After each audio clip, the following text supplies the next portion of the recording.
আমার স্ত্রীর গায়ে যেদিন প্রথম হাত তুলেছিলাম সেদিন সে শুধু ফ্যালফ্যাল করে আমার দিকে চেয়েছিল। থাপ্পড়ের বেগ এমন ছিল যে তার ঠোঁটের কোণে রক্তবিন্দু জমে গেছিল। নিঃশব্দে চোখ থেকে পানি ঝরছিল, তার কোনো প্রতিবাদ সে করেনি। আমি কিন্তু তার চোখের পানি দেখে গলে যায়নি, বরং আরো কঠোর হয়েছিলাম। তারপর থেকে দেখলাম আমার সমস্ত কাজকর্ম বেশ গুছিয়ে করত।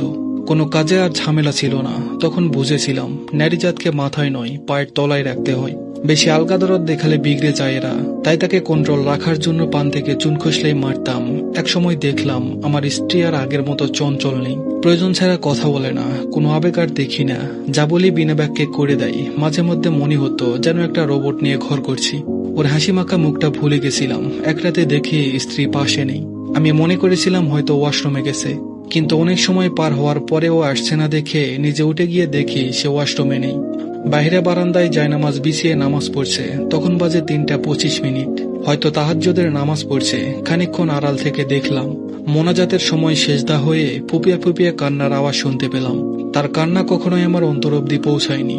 আগে অল্প কিছু হলেই ফ্যাস ফ্যাস করে কেঁদে ফেলতো, বড্ড বিরক্ত লাগতো। কিন্তু এই নামাজে কান্না দেখে কেমন যেন অন্তরে ভয় ঢুকে গেল।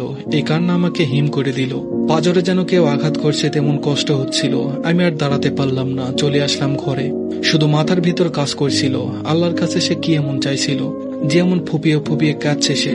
পরের দিন সন্ধ্যায় দেখলাম আমার স্ত্রী বারান্দায় বসে আকাশের দিকে তাকিয়ে আছে। আমি চুপচাপ তার পাশে গিয়ে বসলাম। আমাকে বসা দেখে সে উঠে চলে যেতে নিল। আমি তাকে বলি, কোথায় যাচ্ছ?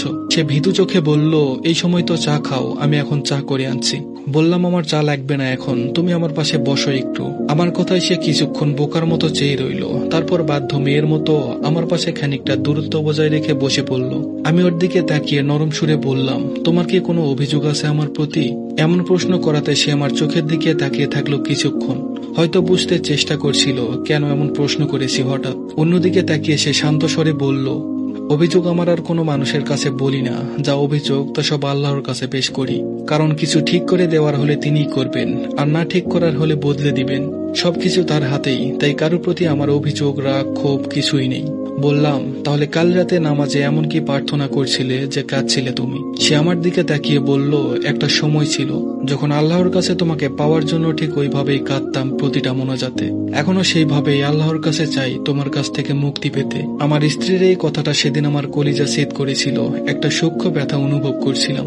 আমার কাছে মনে হচ্ছিল এর থেকে বেদনাদায়ক কথা এই পৃথিবীতে আমার জন্য একটাও নেই। আমার স্ত্রীর চোখের কোণে তখন পানি ছিল। আমি বুঝেছিলাম নারীকে কঠোর হয়ে কখনো আয়ত্তে রাখা যায় না। মেয়ে মানুষ আল্লাহর কাছে অত্যন্ত প্রিয় এবং দামি, তাই পুরুষের কাছে সে দাসী নয়। ভালোবাসা, সম্মান, ধৈর্য, যত্ন দিয়ে নারীকে যেভাবে ইচ্ছে চালনা করা যায়। অবহেলা, অসম্মান, অযত্ন দিয়ে যেমন কিছু হাসিল করা যায় না, তেমনি একজন রক্তে মাংসে গড়া মানুষকেও আয়ত্তে রাখা যায় না। ধন্যবাদ সবাইকে।